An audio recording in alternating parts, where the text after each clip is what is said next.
स्टार्ट था।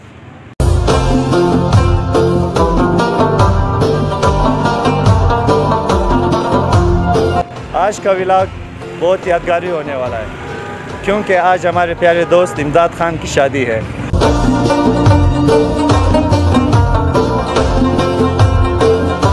अब हम यहाँ पे आ गए गाड़ी वाले के साथ। ये देखो, हमने सोचा है कि हमारे दोस्त के लिए गाड़ी को सही तरीके से बनाया है ना। आप क्या कहना चाहते? बिल्कुल यही बात, सही बात, सही बात।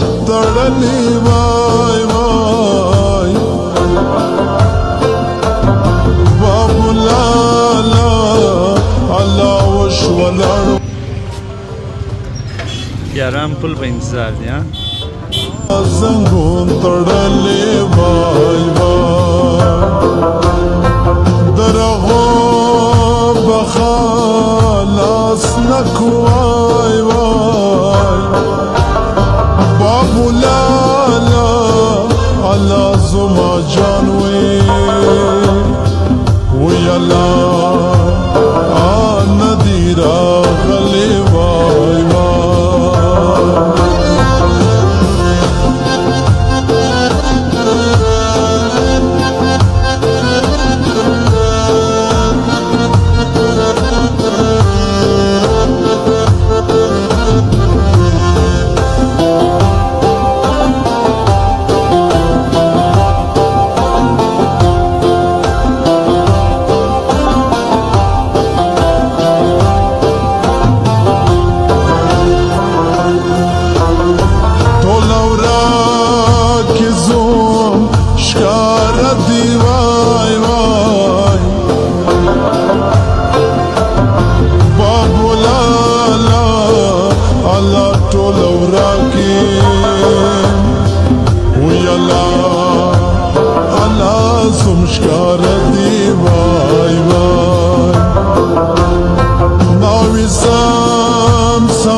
फाइनली راورسېدو برشول شب خیر.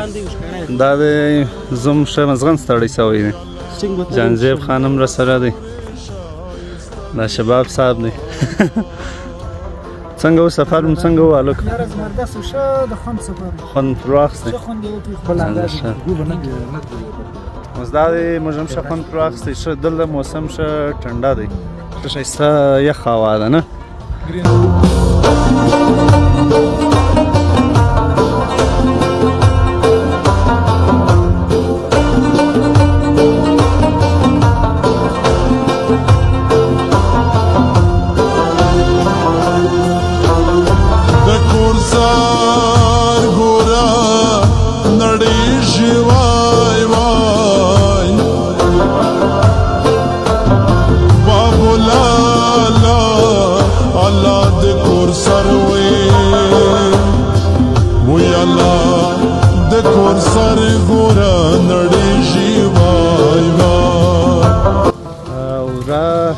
आने के बाद यानी बारात से आने के बाद यहाँ पे इमदाद लोगों की जो है बाग है। यहाँ पे आप लोग देख सकते हैं ज़र्दालू उठाए है ना। ये शबाब साहब जो है मेहनत कर रहा है ना। मैं सिर्फ खा रहा हूँ। हाँ, ये काफ़ी अच्छा खूबसूरत बाग है। इसमें सेब भी है लेकिन सेब अभी तक पके नहीं है ना। बस नॉर्मल असल में यहाँ पे सेब है, आलूचे हैं, ये देखो जर्दालू हैं। आलूचे जो है अभी तक सही से पके नहीं है। पके हुए क्यों? किसने बताया? नहीं ये पके नहीं है। पके हुए आप देख ले यार।